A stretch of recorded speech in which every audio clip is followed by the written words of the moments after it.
Last video में हमने बात की थी डायमेंशनल फॉर्मूला के बारे में। डायमेंशनल फॉर्मूला कैसे निकालते हैं, क्या होता है। आज हम उसी की एप्लीकेशन के बारे में बात करने वाले हैं कि डायमेंशनल फॉर्मूला की क्या क्या एप्लीकेशन होती है। पहली एप्लीकेशन की अगर बात करें तो पहली एप्लीकेशन डील करती है कि वन सिस्टम ऑफ यूनिट को दूसरे सिस्टम में कन्वर्ट करना। जैसे फॉर एग्जाम्पल, जैसे अगर मैं बोल रहा हूँ कि 1 न्यूटन में कितने डायन होते हैं, अगर हमें ये पता करना है तो हम डायमेंशनल फॉर्मूला की मदद से ये पता कर सकते हैं। सेकंड एप्लीकेशन होती है कि to check the correctness of equation, कोई इक्वेशन करेक्ट है या नहीं है, वो भी हम डायमेंशनल फॉर्मूला की मदद से चेक कर सकते हैं। और थर्ड हमारे पास इसकी जो एप्लीकेशन है वो काफी इंपॉर्टेंट है, एग्जाम में क्वेश्चन ही बनते हैं कि हम डायमेंशनल फॉर्मूला की मदद से एक रिलेशन, एक एक्सप्रेशन डिराइव कर सकते हैं किसी भी चीज के लिए। आगे जाके बात करेंगे कैसे करते हैं, तो पूरी वीडियो देखना। शुरुआत करते हैं फर्स्ट एप्लीकेशन से, जो कि है to convert one system of unit into another, कि एक सिस्टम ऑफ यूनिट को दूसरे में कन्वर्ट कैसे करेंगे। तो यहाँ पे देखो एक सिंपल सी चीज मैं बताने चाह रहा हूँ कि सिंपल चीज हमें याद रखनी है। क्या है वो चीज कि N1U1 बराबर N2U2। तो यहां से जो N2 की वैल्यू होती है वो होती है N1 M1 अपॉन M2 की power A, L1 upon L2 की पावर B और T1 अपॉन T2 की पावर C। तो हमें छोटी सी चीज ध्यान रखनी है, फॉर्मूला ध्यान रखना है। बेसिकली ये फॉर्मूला हमें ध्यान रखना है कि N1U1 जो होता है वो N2U2 के अगर बराबर है तो जो N2 की वैल्यू होगी वो बराबर होती है N1, फिर मल्टीप्लाई M1 अपॉन M2 की power A, L1 upon L2 की power B and T1 upon T2 की पावर C। अब कैसे इसे यूज करेंगे अब हम उसी के बारे में बात करते हैं। चलिए शुरू करते हैं। जैसे हमें बोल रखा है कि 1 न्यूटन में कितने डायन होंगे, तो ये हम फाइंड आउट कर सकते हैं डायमेंशनल फॉर्मूला की मदद से। तो यहाँ पे हमें ये N1 है, ये U1 है, N2 हमें फाइंड आउट करना है, ये U2 है। तो अगर हमें N2 निकालना है तो हमें ये पता होना चाहिए, सबसे पहले तो हमें ये पता होना चाहिए कि ये जो यूनिट है ये किस फिजिकल क्वांटिटी की यूनिट है। तो सबसे पहले हम लिखेंगे ये जो है फोर्स फिजिकल क्वांटिटी की यूनिट है, और फोर्स का डायमेंशन होता है ML_T-2। इतना लिख देना है कि जिस भी फिजिकल क्वांटिटी की वो यूनिट है उसका नाम और उसके डायमेंशन लिख देनी है। सेकंड स्टेप में क्या करना है, यहाँ पे लिखना है MKS सिस्टम, जिसको SI सिस्टम भी हम बोलते हैं। MKS तो इसकी यूनिट लिखनी है। M का मतलब मास, मास की यूनिट क्या होती है kg MKS में। लेंथ की यूनिट होती है मीटर, टाइम की होती है सेकंड, ये स्क्वायर है, इनवर्स स्क्वायर है तो इनवर्स स्क्वायर। यहाँ पे लिखना है CGS सिस्टम। तो CGS में मास की यूनिट क्या होती है ग्राम, लेंथ की क्या होती है सेंटीमीटर और टाइम की तो वही होती है सेकंड स्क्वायर। ठीक है, अब हमें क्या करना है, अब हमें फॉर्मूला अप्लाई करना है। क्या था फॉर्मूला, N2 बराबर, तो हमें लिखना है N2 बराबर N1। N1 की वैल्यू कितनी है 1, तो ये आ जाएगा 1। M1 अपॉन M2, तो M1 कितना दिख रहा है यहाँ पे दिख रहा है kg, तो kg अपॉन M2 कितना है ग्राम। इसकी पावर कितना दिख रहा है, kg की पावर 1 है, ग्राम की पावर 1 है तो 1 आ गया। फिर T1 upon L1 upon L2, तो L1 कितना दिख रहा है मीटर और L2 कितना दिख रहा है सेंटीमीटर, इनकी पावर भी 1 है तो ये 1 आ गया। अब यहाँ पे T1 कितना है सेकंड, और यहाँ पे भी T1 कितना है सेकंड, पावर कितनी दिख रही है इनकी -2। ठीक है, तो ये तो आपस में कैंसिल हो गए एक दूसरे से। अब हम बताते हैं N2 बराबर, अब हम क्या करेंगे, 1 kg में कितने ग्राम होते हैं 1000 ग्राम होते हैं, तो 1000 ग्राम अपॉन ग्राम, इसकी पावर 1। 1 मीटर में कितने सेंटीमीटर होते हैं 100 सेंटीमीटर अपॉन सेंटीमीटर इंटू 1। तो ग्राम से ग्राम कैंसिल, सेंटीमीटर से सेंटीमीटर, तो N2 की वैल्यू हो जाएगी 1000 इंटू 100, तो N2 हमारा आ जाएगा 10⁵। तो इसका मतलब कि 1 न्यूटन में 10⁵ डायन होते हैं। तो बहुत इजी था, अब समझ में आ गया होगा कैसे किया हमने ये। अब इसी को स्ट्रॉन्ग करने के लिए हम एक न्यूमेरिकल और करेंगे। ठीक है, एक क्वेश्चन और करेंगे प्लीज। तो एक क्वेश्चन क्या है कि क्वेश्चन है कि जूल वाला ले लेते हैं कि 1 जूल में कितने अर्ग होते हैं। अब ये जूल और अर्ग किसकी यूनिट होती है, वर्क की। तो हम यहाँ पे लिखेंगे वर्क, और वर्क का डायमेंशन फॉर्मूला क्या होता है ML2T-2। ठीक है, अब इसे हम MKS में अगर लिखें तो MKS में हम इसे लिख सकते हैं kg, इसे मीटर स्क्वायर, इसे सेकंड इनवर्स स्क्वायर। और CGS में लिखें तो इसे हम लिख सकते हैं ग्राम, इसे लिख सकते हैं सेंटीमीटर स्क्वायर, इसे लिख सकते हैं सेकंड इनवर्स स्क्वायर। अब n2 की वैल्यू निकालनी है तो n1 कितना है यहाँ पे 1, तो 1 m1 अपॉन m2 मतलब kg अपॉन ग्राम, पावर कितनी दिख रही है इनकी 1, L1 अपॉन L2 मतलब मीटर अपॉन सेंटीमीटर, पावर कितनी दिख रही है इनकी 2 पावर दिख रही है ना, तो 2 लिखा। सेकंड अपॉन सेकंड, पावर कितनी दिख रही है -2, इससे तो ये कैंसिल हो गए। अब n2 बराबर 1 kg में कितने होते हैं 1000 ग्राम होते हैं अपॉन ग्राम, 1 मीटर में कितने सेंटीमीटर होते हैं 100 सेंटीमीटर होते हैं अपॉन सेंटीमीटर, इसका स्क्वायर, सेंटीमीटर से सेंटीमीटर कैंसिल, ग्राम से ग्राम, तो n2 आ गया 1000 इंटू ये 100 का स्क्वायर है तो 100 का स्क्वायर कितना हो जाएगा इस तरह से, तो n2 बराबर 1 2 3 4 5 6 7, तो 10 टू द पावर 7, इसका मतलब 1 जूल में 10 टू द पावर 7 अर्ग होते हैं। तो इस तरह से जो है हम डायमेंशनल फॉर्मूला की मदद से एक सिस्टम ऑफ यूनिट को दूसरे में कन्वर्ट कर सकते हैं। देखिए हमने किया कि 1 जूल में 10 टू द पावर 7 अर्ग होते हैं, और पहले वाले में भी हमने किया था कि 1 न्यूटन में 10 टू द पावर 5 डायन होते हैं। ठीक है, अच्छा अब यहाँ पे एक क्वेश्चन दिमाग में बच्चों के अक्सर ये आता है कि अगर ऐसा क्वेश्चन दिया हुआ जिसमें फोर्स हुआ ना वर्क हुआ, जैसे कि 3 मीटर पर सेकंड स्क्वायर में कितने किलोमीटर पर आर स्क्वायर होते हैं, तो यहाँ पे मीटर पर सेकंड स्क्वायर, किलोमीटर पर आर स्क्वायर, यहाँ पे पहले से इसकी डायमेंशन गिवन है। देखो यहाँ पे क्या है कि MKS जो है वो पहले से गिवन है मीटर पर सेकंड स्क्वायर, और CGS भी गिवन है kilometre are square.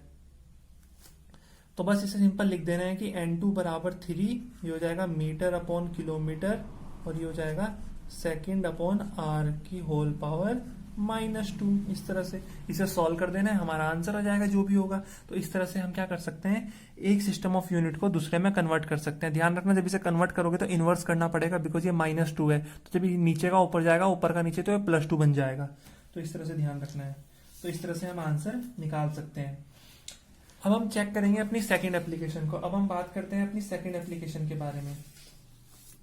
Second application कहती है कि हम डायमेंशनल फॉर्मूला की मदद से हम क्या कर सकते हैं, हम किसी भी इक्वेशन की करेक्टनेस को चेक कर सकते हैं। सेकेंड एप्लीकेशन क्या है कि to check the correctness of an equation. कोई भी इक्वेशन ले लो, उसकी करेक्टनेस अगर चेक करनी है तो हम इजीली चेक कर सकते हैं।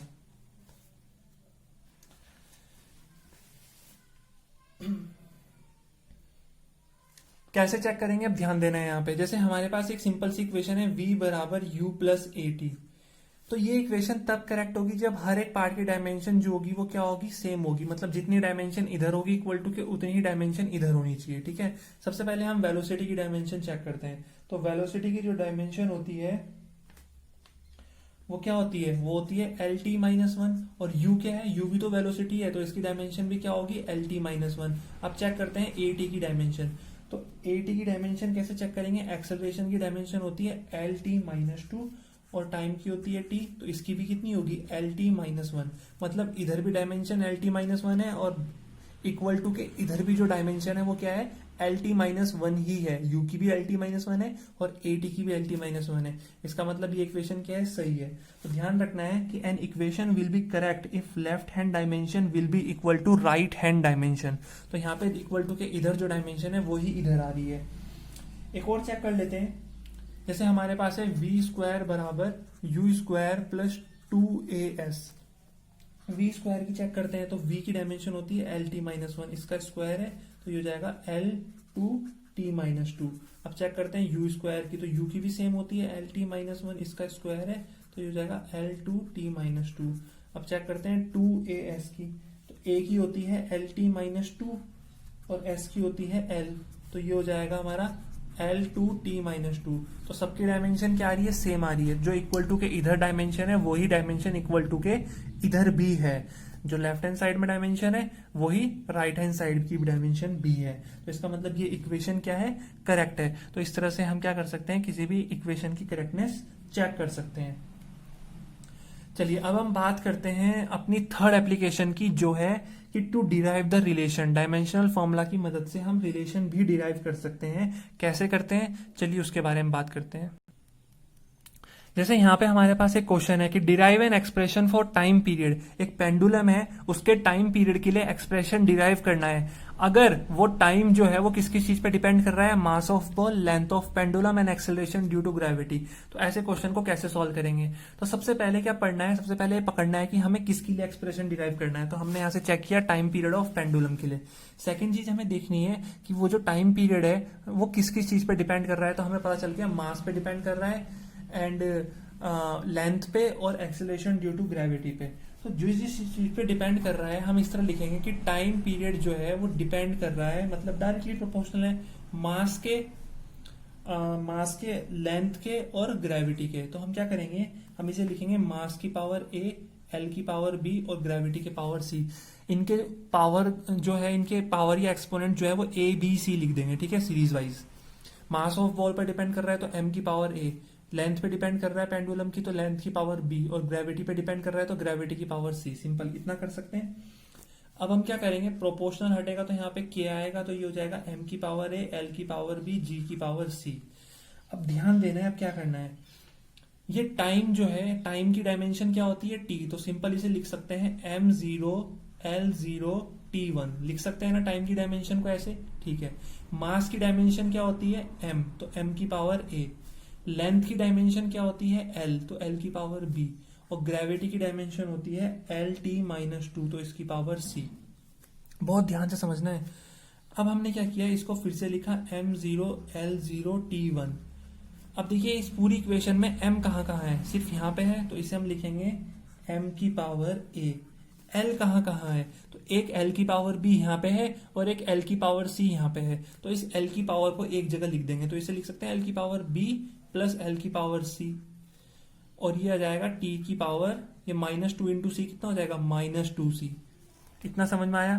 तो अब हमें क्या दिख रहा है कि ये टर्म इक्वल है, तो हम यहाँ पे इक्वेट कर सकते हैं, कंपेयर कर सकते हैं। तो जैसे ही हम यहाँ पे कंपेयर करेंगे, ऑन कंपेयरिंग, जैसे ही कंपेयरिंग करते हैं, ये a किसके बराबर आ गया, m की पावर है m की पावर 0, तो इसका मतलब a बराबर आ गया 0 के।